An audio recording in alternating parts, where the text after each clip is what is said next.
Hi friends, మన తమిళనాడులో జరిగే సర్ఫింగ్ కాంపిటీషన్స్లో ఫైనల్స్ అయితే వచ్చింది. సో ఆ ఫైనల్స్ కోసం మేము కూడా వెయిట్ చేసాం. ఫైనల్స్లో ఉండే అందరూ కూడా బాగా సర్ఫింగ్ చేసిన వాళ్ళే అండ్ అలానే ఎన్నో ఛాంపియన్స్ ట్రోఫీస్ అందుకున్న వాళ్ళే. సో వాళ్ళందరిలో ఎవరు విన్ అవుతారు అనేసి చాలామంది అయితే అనుకుంటున్నారు. మొత్తానికి అయితే ఫైనల్స్ అయితే స్టార్ట్ అయింది. అందరూ అయితే వెయిట్ చేస్తున్నారు. ఈ సర్ఫింగ్లో మాత్రం ఎవరూ తగ్గడం లేదు, హోరాహోరీగా అవుతుంది. వాళ్ళ పాయింట్స్ కూడా పెరుగుతూ తగ్గుతూ వస్తున్నాయి. మాలో కూడా తెలియని టెన్షన్ ఎవరు విన్ అవుతారా అని. చాలా టఫ్ సిచ్యువేషన్లో సర్ఫింగ్ అందరూ కూడా చాలా బాగా చేస్తున్నారు.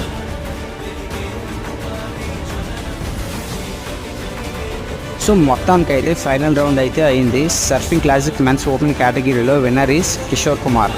ఈ వీడియోలో కూడా తన కోసం అయితే చెప్పాను. ఇప్పుడు ఫైనల్స్లో అయితే విన్ అయ్యాడు. ఈ కిషోర్ కుమార్ మన ఇండియా నుండి ఏషియన్ ఛాంపియన్షిప్ కూడా వెళ్తున్నాడు. మన ఇండియా నుండి బాగా సర్ఫింగ్ చేయాలనేసి అందరూ విష్ చేస్తారని ఆశిస్తున్నాం.